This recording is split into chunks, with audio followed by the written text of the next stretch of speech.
आज का टॉपिक क्या, अब हम कोशिश करेंगे। हमने अब तक 15 क्लासें आप लोगों तक पहुंचाई है। उन 15 क्लासों में सब कुछ हमने बताने की कोशिश करी कि कैसे कैसे कौन सी बीमारी आती है, किस बीमारी में हम कौन सा ट्रीटमेंट लेते हैं, प्रैक्टिकल करके दिखाया। तो आप लोगों से अनुरोध है, अगर आप नए हैं तो हमारे वो 1 क्लास से लेके 15 क्लास तक आप अपना टाइम उन पे लगाइए, उनको समझिए और समझ के उन चीज़ों में आपको बहुत ज्ञान होगा और बहुत ही अच्छी तरह से आप छोटी छोटी बीमारी, बड़ी से बड़ी बीमारी को आप सही कर पाएंगे या उसके बारे में समझ पाएंगे। और आपको ये ध्यान होगा, क्योंकि मैं जिस तरह से आप लोगों का रुझान देख पा रहा हूँ कि सभी वीडियोज़ बहुत अच्छी तरह से आप लोग देख रहे हैं, बड़ा प्यार आप लोगों को मिल रहा है और आप लोग बड़े अच्छे कमेंट मेरे तक पहुंचा रहे हैं या कांटेक्ट कर पा रहे हैं। तो मैं आप तक ज़्यादा से ज़्यादा मैक्सिमम जानकारी पहुंचाने की कोशिश कर रहा हूं, जितना मैं जानता हूं या मैं कहीं से भी डाटा कलेक्ट करके आप लोगों तक पहुंचाने की कोशिश कर रहा हूं। तो आज का जो हमारा टॉपिक रहेगा वो रहेगा कॉन्सेप्ट, डायग्नोसिस एंड ट्रीटमेंट। कि हमारा कंसेप्ट क्लियर होना चाहिए, हमारा जो डायग्नोसिस है यानी कि हमारी जो चेकिंग प्रक्रिया है वो प्रॉपर होनी चाहिए और हमारा ट्रीटमेंट एकदम सटीक होना चाहिए। कि हम कैसे सोचें कि कोई पेशेंट हमारे पास आया है तो हम उसको क्या क्या हमारे दिमाग में चलना चाहिए कि जब हम उससे केस हिस्ट्री लेते हैं, जब हम उसको डायग्नोस करते हैं तो हमारे दिमाग में कौन सा ट्रीटमेंट, किस प्रकार के ट्रीटमेंट आने चाहिए, पहले कौन सा ट्रीटमेंट आना चाहिए, उसके बाद कौन सा ट्रीटमेंट आना चाहिए। क्योंकि हमारे जो नैरोथेरेपी है, ये नैरोथेरेपी का सिद्धांत है कि वो मुख्य 8-10 सिद्धांत है हमारे, लेकिन हम जो मेन इन पे हम फोकस करेंगे वो 4 पॉइंटों पे फोकस करेंगे। कि 4 पॉइंटों पे अगर हम फोकस करते हैं तो हम बड़ी से बड़ी बीमारी की जड़ में चले जाएंगे और उस जड़ को हम सही कर देंगे और बीमारी ठीक हो जाएगी। तो सबसे पहले आता है concept, diagnose and treatment, part number 1 भाग 1 है।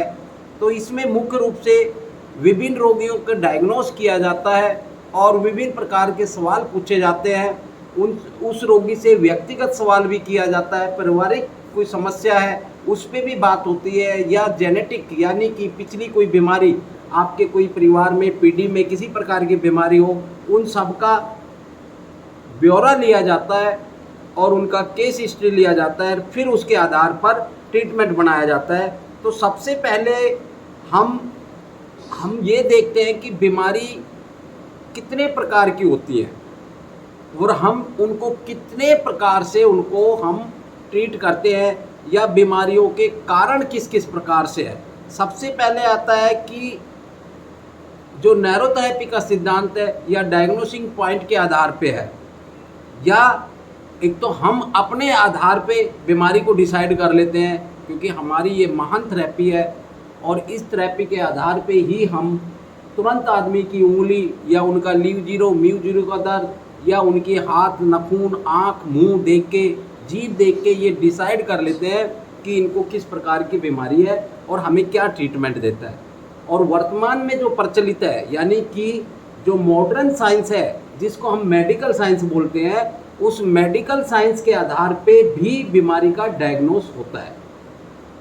लेकिन हमने पाया है कि मॉडर्न साइंस इस हमारी जो अपनी पद्धति है, हमारे देश की है, हमारे गुरुओं की है, हमारे महर्षियों की पद्धति है, वो उससे कहीं ज़्यादा महान है। डायग्नोस जो हम खुद हाथ से करते हैं वो डायग्नोस परफेक्ट होता है। जो मशीनें डायग्नोस करती है उस मशीनों में कोई भी कारण हो सकता है आपका गलत रिजल्ट देने का। अगर आप सोच के चलिए सिम्टम्स आपके अंदर नहीं आ रहे हैं और आपकी बीमारी डायग्नोस हो रही है और आपने अगर गलत दवाई ले ली या गलत ट्रीटमेंट ले लिया तो आप बहुत बड़ी प्रॉब्लम में आ जाएंगे और आ रहे हैं।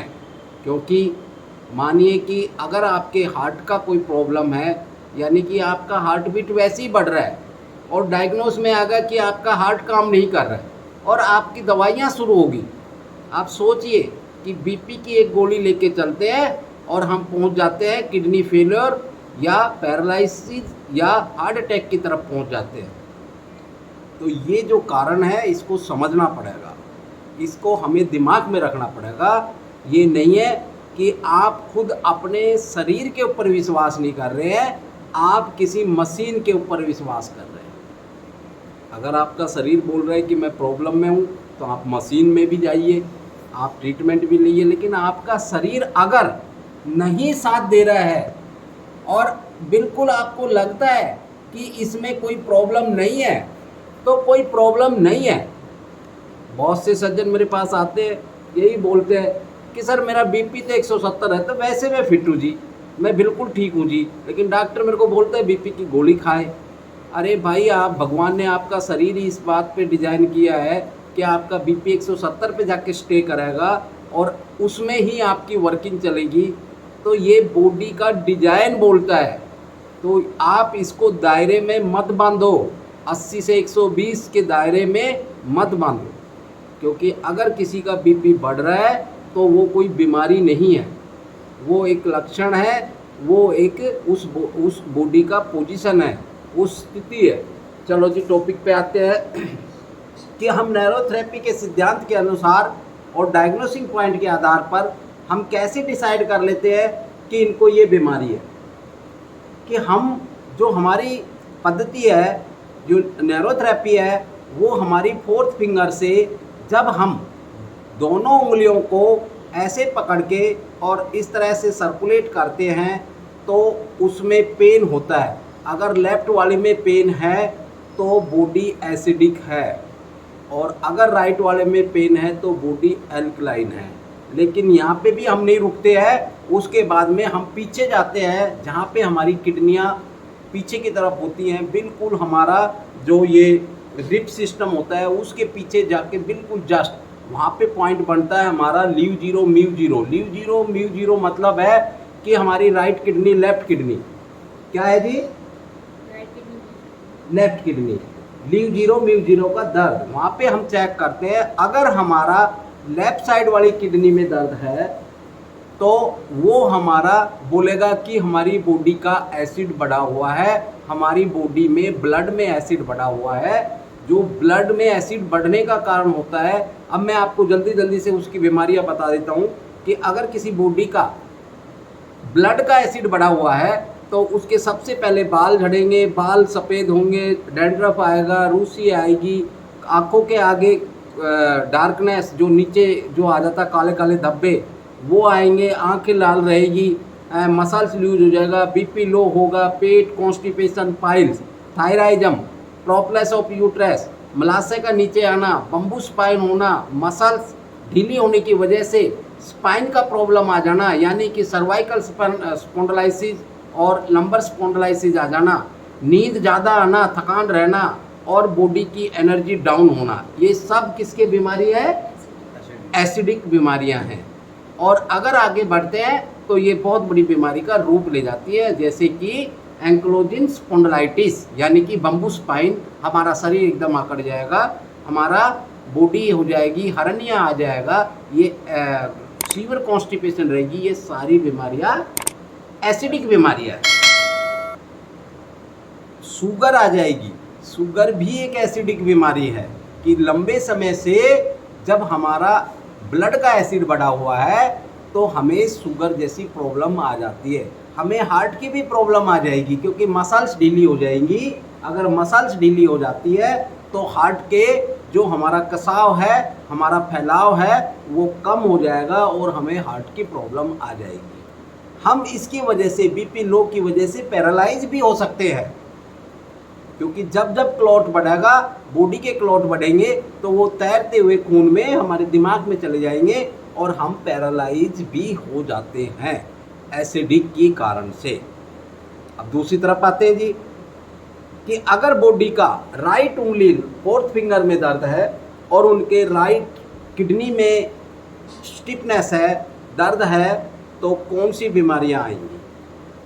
तो एल्कलाइन यानी कि एल्कोलोसिस की जो डिजीज है वो हैं, सबसे पहले है हाइपरनेस रहेगी, उस आदमी का बीपी बढ़ा रहेगा, उस आदमी का बॉडी टाइट रहेगी, उस आदमी का दस्त टाइट रहेगा, कभी पेट मैक्सिमम साफ नहीं होगा, वो हकलाएगा, तुतलाएगा, ट्यूमर, कैंसर, फिट्स, इस प्रकार की बड़ी बीमारियां आएंगी जो जिनको ठीक करने में काफ़ी समय लगता है। ये एल्कलाइन की बीमारियां हैं जो आने में भी टाइम लेती है और जाने में भी बहुत टाइम ले जाती है। एसिडिक बीमारियां यानी कि पेट का प्रॉब्लम, कॉन्स्टिपेशन, सर दर्द, टेम्पल पेन, थायराइड, ये बहुत जल्दी आती है और बहुत जल्दी चली जाती है, उससे ज़्यादा नुकसान नहीं होता है। लेकिन अगर एल्कलाइन की बीमारियां आपको आती हैं तो वो बहुत बड़ा नुकसान करके निकलती है और बहुत ही समय लगता है, उनमें काफ़ी समय लगता है। तो मैंने एसिड और एल्कलाइन की बीमारी के बारे में बताया आपको।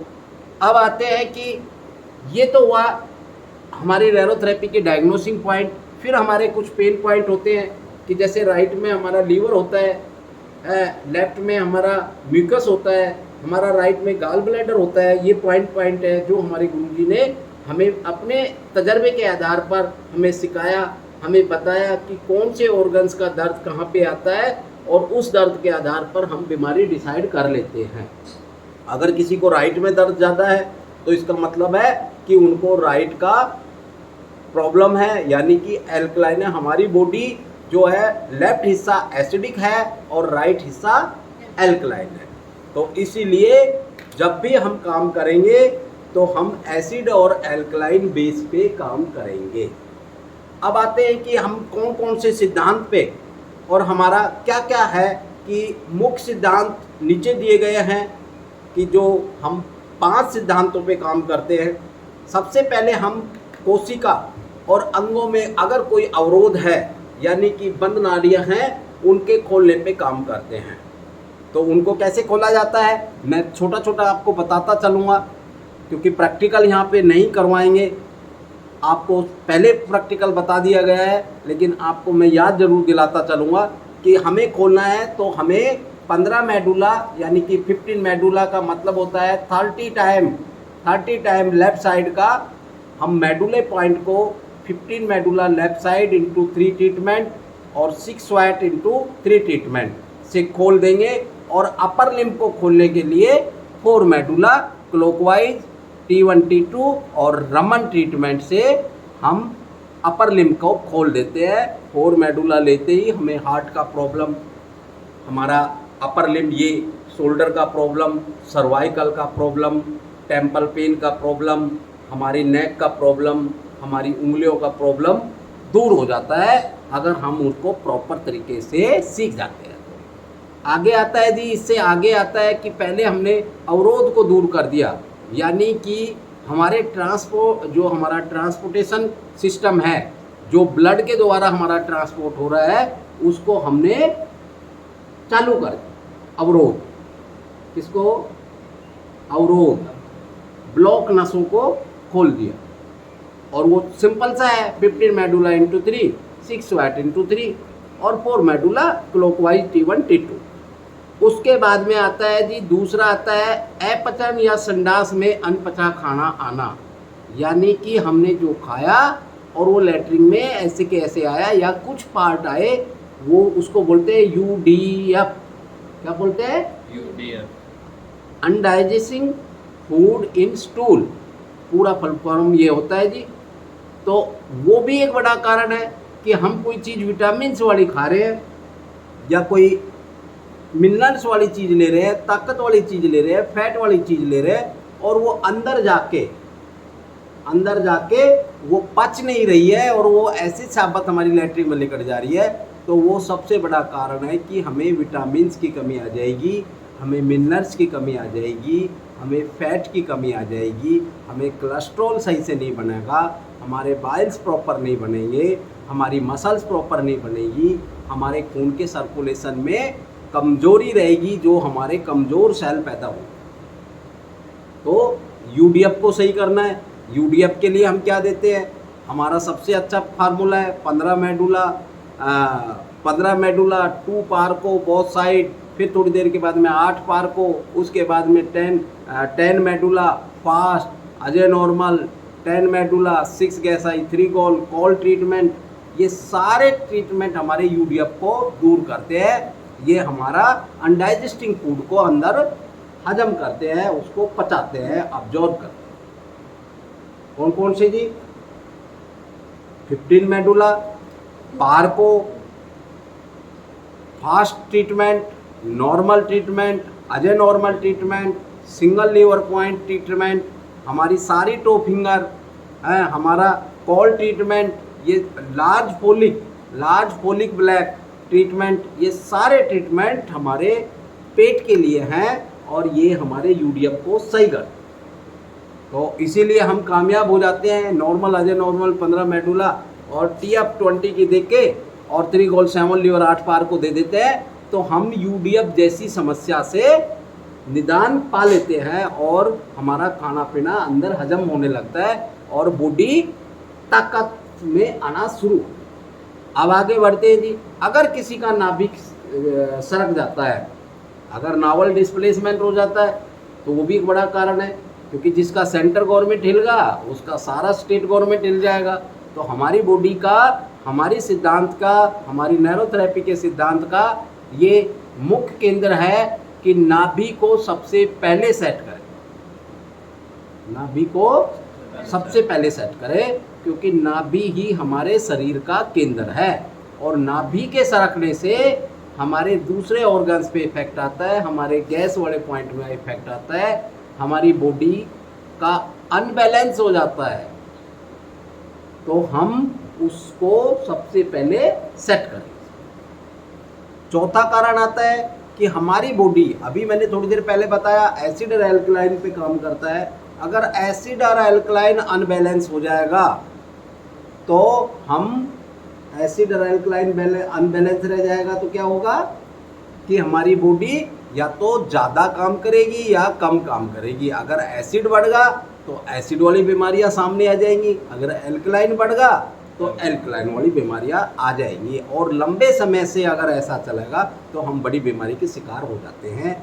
ये बात बहुत अच्छी तरह से समझ लीजिए, क्योंकि हमें जो इसको बोलते हैं होमोस्टैटिक्स को हमने एसिड और एल्कलाइन को सही करना है, बैलेंस करना है, यानी कि दोनों किडनियों को प्योर करना है, उनको सही करना है।